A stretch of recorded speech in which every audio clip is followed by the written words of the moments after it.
All right, so we're going to watch this conversation between a Christian apologist and what was his name?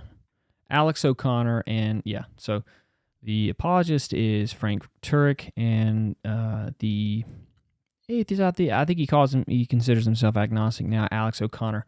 I haven't seen this, so it's going to be interesting. Let's watch it. If evil does exist, as much as that may be a problem for why a loving God would allow evil, nonetheless, it's a signpost that something beyond the material world has to exist to allow this realm of good and evil to exist. In fact, I think Alex recognizes that signpost because on his website, he rails, I think rightfully, against some of the abuses of the Roman Catholic Church, where he talks about how priests have sexually abused children, and obviously that's a great wrong. But my question is, Alex, if you really think that is a great wrong, why would you deny objective morality? I mean, is that really wrong, or is it just a matter of personal opinion? Well, I think that we agree in one sense that evil doesn't necessarily disprove God. I'm with you on that. What I would say is to answer your question, objectively, no. It is a subjective thing. Morality, to me, is entirely subjective. Why do you say that? Well, because, firstly, a thing to note is that objective morality... Well, let's talk about what objective actually means, I suppose. Objectivity, to me, if you want my definition, would be to say that it is true regardless of human intervention, regardless of human consciousness. For instance, the Earth orbits the Sun. That would be true if all humans disappeared. Right. Every single one of them. It would still be an objective fact. But to say that murder is wrong, if every human disappeared, that couldn't still be wrong, surely. That would be a nonsense concept without some kind of human psychology. The only way that you could argue that perhaps it would still be wrong is if there was some kind of transcendent being. But then you need to have that being in order to prove the existence of the objective morality that you're then using to prove the God. So but what we're doing is we're reasoning from effect to cause, that we have this effect known as this moral law that is pressing on us. As you admitted in the video, and look, videos, 2-minute videos, 10-minute videos, you can't expound on all the nuances. So if this is wrong, correct me. But you seem to say that in fact, I think you quoted, the quote was, let me just quote you accurately on this, because in the video you said this. You said moral truths are so deeply ingrained in us that they feel like they are objective. Yes. Right? Okay, so my question is, why would you doubt they're objective if they're so deeply ingrained in us? Well, because this is where I think Sam Harris is right, in the sense that if you have certain assumptions, so let's say that we could assume that human well-being was a good thing.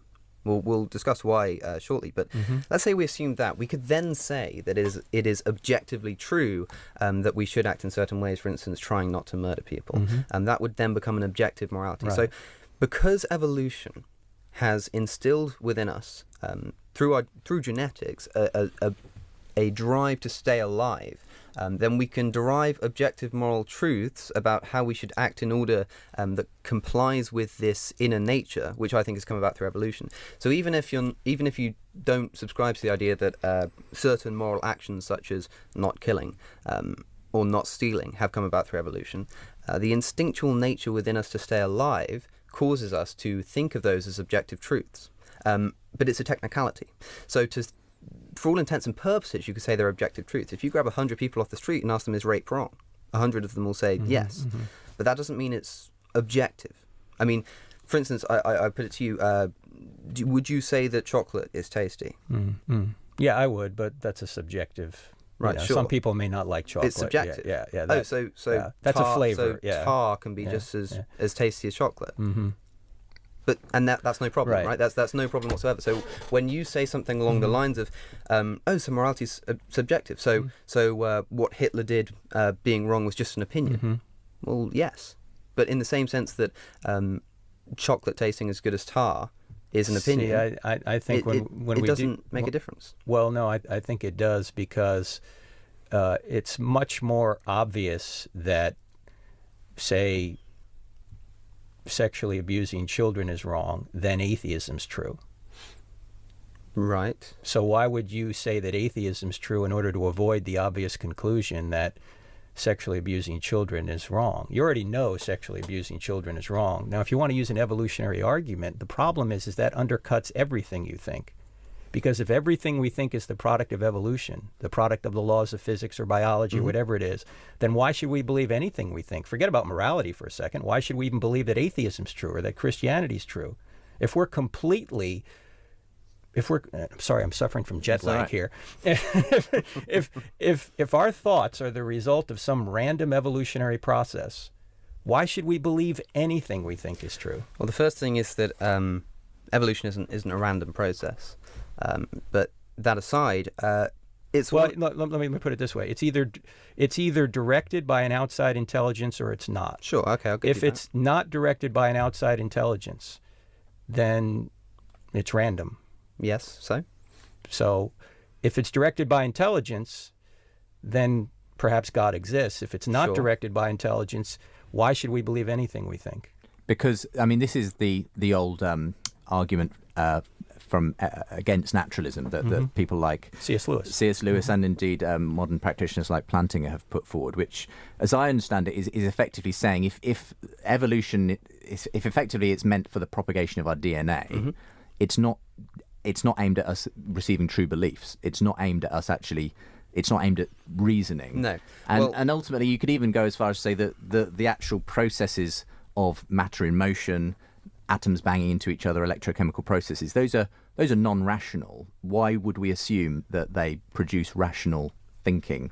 Because ultimately, I mean, and your argument here, I guess, Frank, is it undercuts the whole project. It's this idea. Of it's almost sort of existential. You know, why should we believe anything if there's no guidance? To me, it's like asking the question, like you said earlier, about, you know, how do we know that we even exist, or that the universe wasn't created last Thursday? For me, it's somewhat based on consensus. It doesn't prove it's true, but reason is one of those things that we need to assume in order to get anywhere. In the same sense, we need to assume that we exist in order to have a philosophical discussion. No, that's a very wise point. I agree with you. The question is, how do we explain reason on a naturalistic worldview? Well, reason and consciousness can be explained as coming about through evolution. The way in which we sense the world. But let's stop there for just a second, though, Alex. If that's the case, why should we trust it?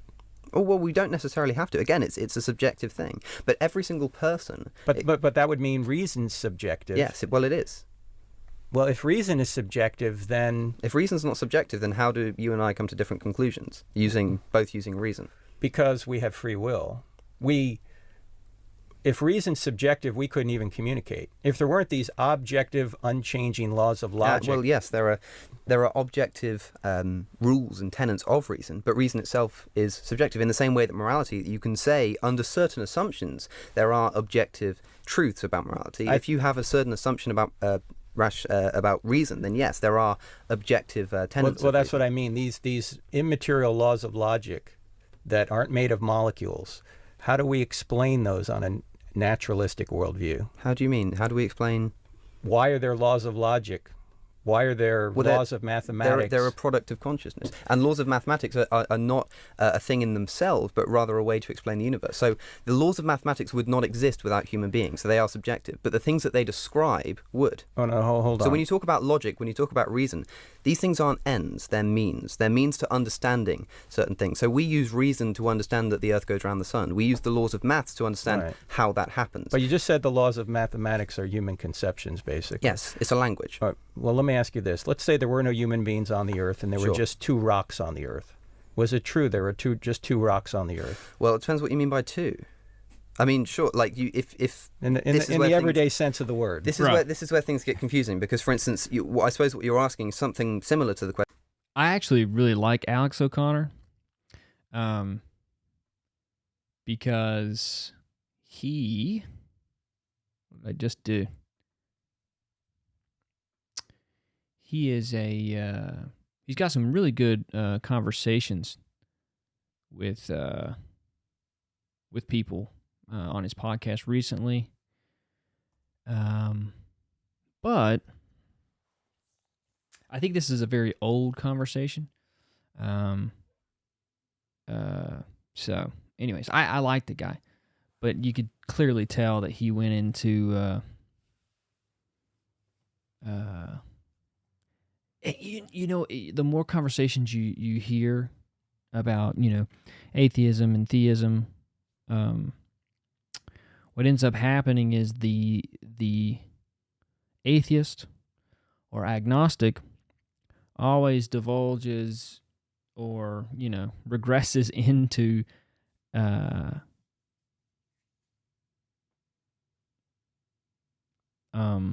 what is it? Subjectivism, relativism. And then you're just like, dude, don't do that. Don't say it depends on what you mean by two. Like, come on. Anyways, let's get back to it.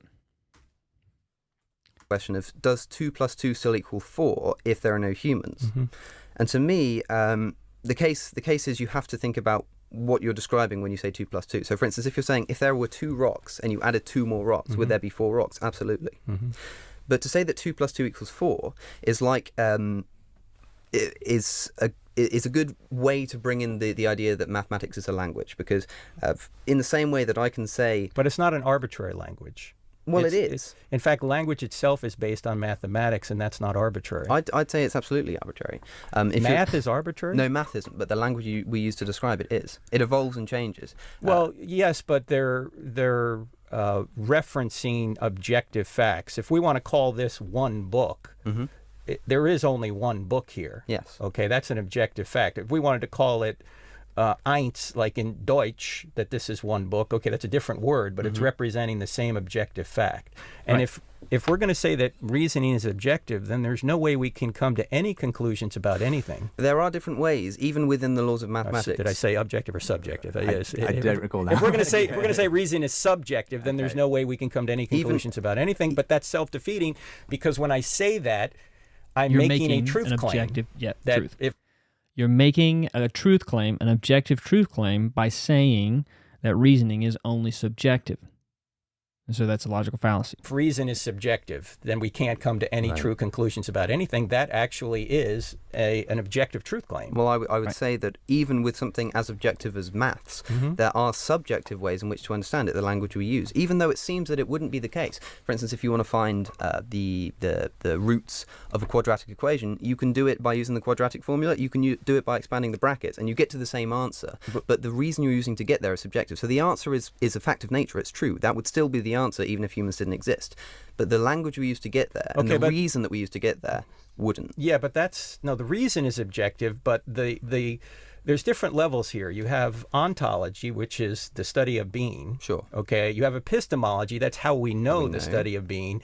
Then you might have semantics, which is how you describe the epistemology to get to the ontology. Sure. This can be arbitrary, but it's still tethered to objective facts. It's ultimately tethered to an objective ontology. So what are the tenets of objective reason to you?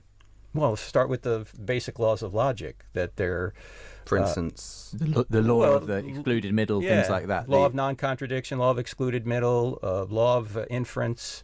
And this is the major problem with atheists who have a background in science or mathematics, is they don't do any study in logic. And so these laws of logic, they just don't know. And it's very interesting because it's not going to take them like long to understand it, or because they're intelligent people, they can grasp things. They just don't study it. They just think that their reasoning alone, because of their background in science and their pedigree of high IQ, means that their reasoning is superior because of their IQ. But you let your reasoning get out of control when you don't understand the rules of logic.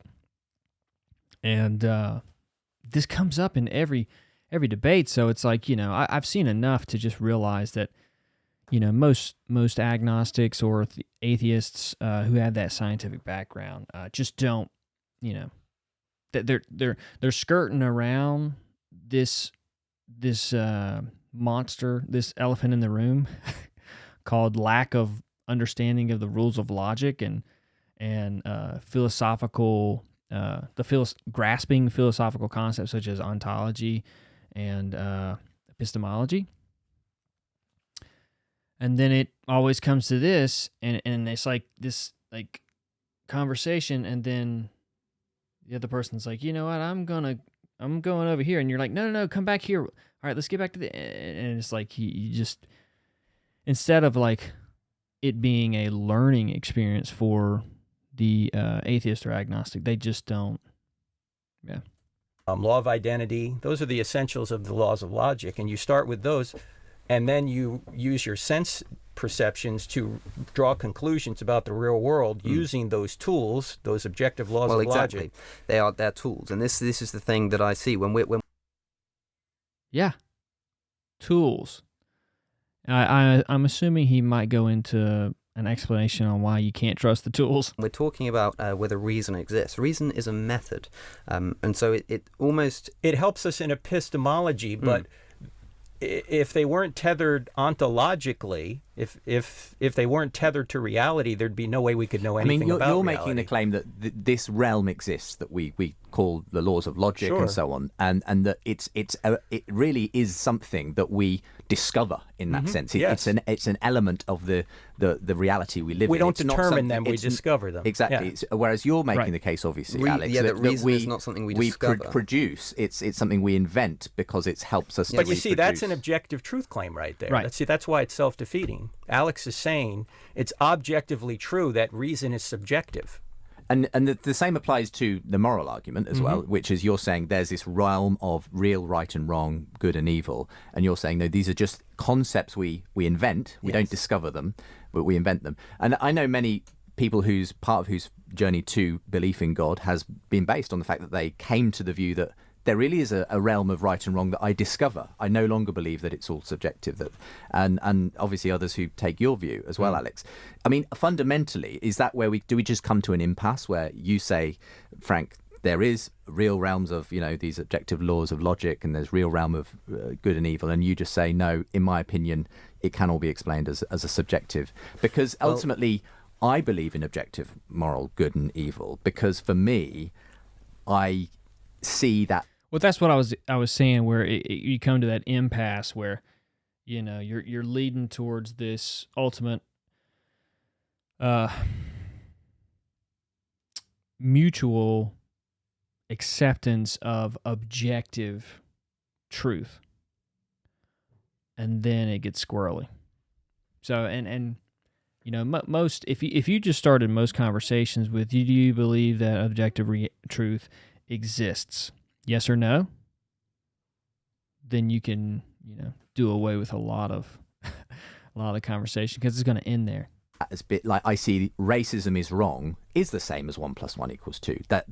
But you say no, that racism doesn't exist when humans don't exist. I agree with you that I see it as the same. To me, they are both as instinctual. Yeah. But that 1 + 1 = 2 is, again, it's a mathematical language. But if you're talking in the literal sense that one thing and another thing equals two things, then yes, that is objectively true. But to say that racism is wrong, although it feels just as instinctively true, it doesn't have the same objective grounding in say you were living reality. a few hundred years ago in the American South, and maybe racism is kind of just part of the culture. That's the accepted way of things. Or anywhere else in the world. Like, my God, why is it the American South that people always go to? Slavery was a thing everywhere. At least within the white population, let's say, because that's the generally accepted de facto, way of people thinking about it, would that mean racism is okay in that culture? Because that's... Well, it's a difficult question. Okay, pretty funny ending to the clip there, but I want to kind of just break down really the substance of that conversation. It's actually very simple, even though they went back and forth a number of times. There really are two options. Either morality has been given to us from above by God, in which case it is objective because God is actually able to say, this is how things ought to be, and therefore that is how things ought to be. Now, I will grant to you that implies that you must have a belief in God in order to believe in that. But I'm saying if there is a God, meaning... Yes, and I think that's where most people lose their their ability to do it because their definition of God is not philosophical. And so they cannot accept that because their definition of God is this spaghetti monster in the sky, this sky daddy concept. And the problem with that is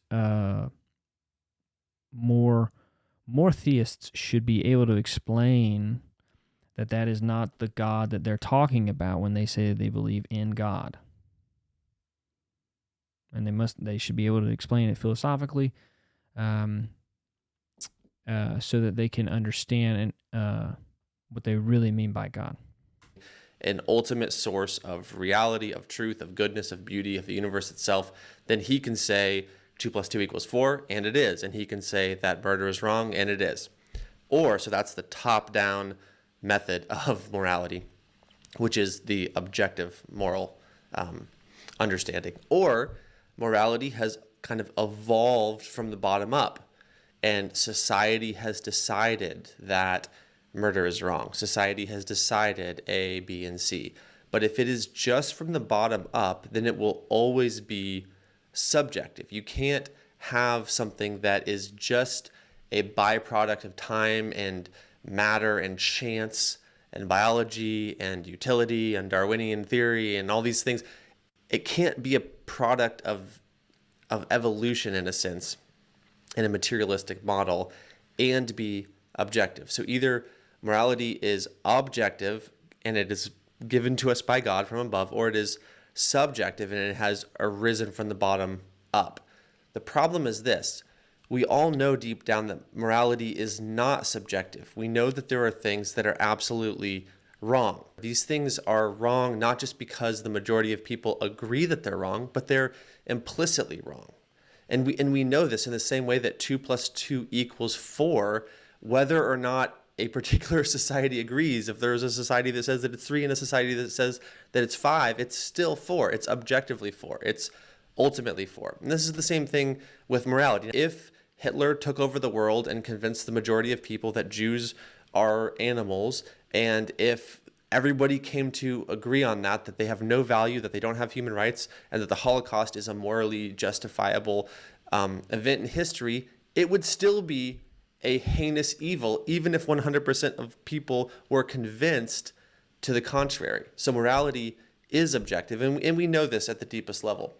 So then finally, because morality is objective, and because objective morality requires there to be a moral lawgiver, it follows logically that there is a moral lawgiver, that there is actually a God. And so ultimately, objective morality, this whole conversation about morality is incredibly useful to illuminating the fact that there also must be a God. And so ultimately, I think this conversation is great. And I would love to hear, I know people in the comments, I'm expecting it, I'm anticipating it. People are going to have, I think, some disagreements with that. And so I welcome those. I want to hear those. I've seen those in other videos. Yeah. So anyways, right. Yeah. So, but that's most of a conversation between an atheist and a theist is objective reality, objective truth. So, anyways, that was fun, and Alex O'Connor has actually had, I think, better conversations with theists now. He looked pretty young there. I think that was a few years ago, but I could be wrong. But that was good. I enjoyed that. That was interesting.